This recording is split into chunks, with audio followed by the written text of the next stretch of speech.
കരിയറും എല്ലാം പിന്നെയും വരും. പക്ഷേ പിള്ളേരുടെ ആ ഒരു ഏജിൽ കിട്ടേണ്ട ഒരു കാര്യം കിട്ടിയില്ലെങ്കിൽ നമുക്കൊരിക്കലും പിന്നെ അത് ഓർത്ത് റിഗ്രറ്റ് ചെയ്യാനേ പറ്റത്തുള്ളൂ. അപ്പം ഞങ്ങളുടെ ആൽവിയ 1 വർഷമായിട്ട് ഞങ്ങളുടെ കൂടെ ഉണ്ടായിരുന്നു. ഞങ്ങളുടെ ഒരു സ്വന്തമായിരുന്നു. ഞങ്ങൾക്ക് ഇന്ന് മുതൽ ആൽവിയയെ മിസ് ചെയ്യും. എല്ലാവർക്കും ആൽവിയ കാനഡയ്ക്ക് പോവുകയാണ്. 1 വർഷം ഞങ്ങളുടെ കൂടെ ഉണ്ടായിരുന്നു. മിടുക്കിയായിട്ടാണ് മടങ്ങിപ്പോകുന്നത്. മിടുക്കിയായിട്ടാണ് പോകുന്നത്. എന്നാ പറയുന്നത്? സന്തോഷമായിരുന്നോ? സന്തോഷമായിരുന്നു.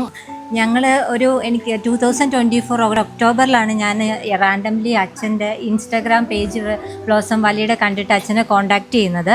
അപ്പോൾ ഞങ്ങൾ UK-യിലായിരുന്നു ആ ടൈമിൽ നമുക്ക് തെറാപ്പി ഒന്നും കുഞ്ഞിന് കിട്ടുന്നില്ലായിരുന്നേ. അപ്പോൾ ഞാനിങ്ങനെ വളരെ യാദൃശ്ചികമായി ഇൻസ്റ്റാ പേജ് കണ്ട് അച്ഛനെ കോൺടാക്റ്റ് ചെയ്തു. അപ്പോൾ അച്ഛൻ എന്നോടൊരു കാര്യം പറഞ്ഞു, ഇപ്പം തന്നെ വൈകിപ്പോയി, കുറച്ചും കൂടെയൊക്കെ നേരത്തെ ചെയ്യണമായിരുന്നു, നിങ്ങളിപ്പോൾ എത്രയും പെട്ടെന്ന് കുഞ്ഞിനെ കൊണ്ടുവരണമെന്ന് പറഞ്ഞു. അപ്പോൾ നമ്മളൊരു ഡിസിഷൻ എടുത്തു, UK-ന്ന് ക്വിറ്റ് ചെയ്യാം, കുഞ്ഞിന് വേണ്ടി ഇനി കുറച്ച് നാൾ സ്പെൻഡ് ചെയ്യാമെന്നൊക്കെ ഡിസിഷൻ എടുത്ത് ഞങ്ങൾ ഡിസംബറിൽ ഇവിടെ വന്നു. ജാനുവരിയിൽ ഇവിടെ തെറാപ്പി തുടങ്ങി കേട്ടോ. പക്ഷേ ആ ടൈമിൽ അവിടുന്ന് ക്വിറ്റ് ചെയ്ത് വന്ന സമയത്ത് കുറേ ടെൻഷനൊക്കെ ഉണ്ടായിരുന്നു, പറ്റുമോ എന്ത്. പക്ഷെ ഞങ്ങൾക്ക് ഒരിക്കലും ഒരു ഡിസപ്പോയിൻമെൻറ്റ് ഇതുവരെ തോന്നിയിട്ടില്ല. ഇവൾ വരുന്ന ഒരു സമയത്ത് ഇവളുടെ ഗ്രാഫ് എന്ന് പറഞ്ഞാൽ അവൾക്ക് എഴുതാൻ അറിയില്ലായിരുന്നു, വായിക്കാൻ അറിയില്ലായിരുന്നു, ഇംഗ്ലീഷ് കുറച്ചൊക്കെ സംസാരിക്കും, മലയാളം ഒട്ടും അറിയില്ലായിരുന്നു. പക്ഷേ ഈ ഒരു പോയിന്റിൽ നിൽക്കുമ്പം അവൾ നന്നായിട്ട് മലയാളം പറയാൻ തുടങ്ങി, മലയാളം അണ്ടർസ്റ്റാൻഡ് ചെയ്യാൻ തുടങ്ങി. അതിലൊക്കെ ഉപരി അവൾ എഴുതാൻ തുടങ്ങി. 2 ലെറ്റർ 3 ലെറ്റർ 4 ലെറ്റർ വേർഡ്സൊക്കെ അവൾ എഴുതാൻ തുടങ്ങി. ഇപ്പോൾ വായിക്കാനും ചെറിയ ചെറിയ സെൻറ്റൻസൊക്കെ വായിക്കാനും തുടങ്ങിയിട്ടുണ്ട്. ഒരു പക്ഷേ ഞങ്ങൾ അവിടെ തന്നെ നിന്നിരുന്നു, കരിയറും അതൊക്കെ നോക്കി നടന്നിരുന്നെങ്കിൽ ഞങ്ങളുടെ കൊച്ചിൻ്റെ ഡെവലപ്മെൻറ്റ് ഇത്രയും ഒന്നും ഭംഗിയായിട്ട് നടക്കത്തില്ലായിരുന്നു. അതിനെനിക്ക് ഒത്തിരി താങ്ക്സ് ഉണ്ട് അച്ഛനോട്. കാരണം അച്ഛനാ പറഞ്ഞ ആ ഒരു വേർഡിൽ നിന്നാണ് നമ്മൾ അങ്ങനെ ഒരു ബ്രേവ് ഡിസിഷൻ എടുത്തത്.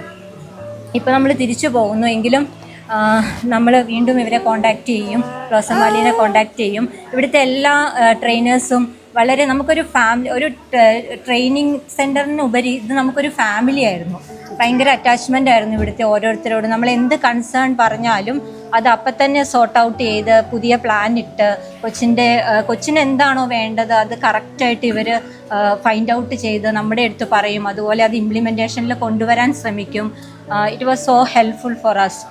വീട്ടിലാണെങ്കിൽ അവൾക്ക് നല്ല അത്യാവശ്യം ഹൈപ്പർ ആക്ടിവിറ്റി ഉണ്ടായിരുന്നു. ഇപ്പം നമുക്ക് വീട്ടിൽ അവളെ മാനേജ് ചെയ്യാൻ പറ്റുന്നുണ്ട്.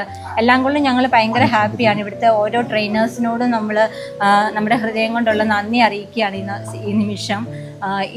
അതുപോലെ തന്നെ ഇനി ഈ ഫോറിൻ കൺട്രീസിലൊക്കെ ഒത്തിരി പിള്ളേർ ഇങ്ങനെ സ്ട്രഗിൾ ചെയ്യുന്നുണ്ട്. അപ്പോൾ എല്ലാവരും കരിയർ അല്ലെങ്കിൽ ഫൈനാൻഷ്യൽ സ്റ്റാറ്റസ് എല്ലാം നോക്കി അവിടെ തന്നെ നിൽക്കും. അങ്ങനെയുള്ളവരോട് എനിക്ക് പറയാനുള്ളത്, കരിയറും എല്ലാം പിന്നെയും വരും. പക്ഷേ പിള്ളേരുടെ ആ ഒരു ഏജിൽ കിട്ടേണ്ട ഒരു കാര്യം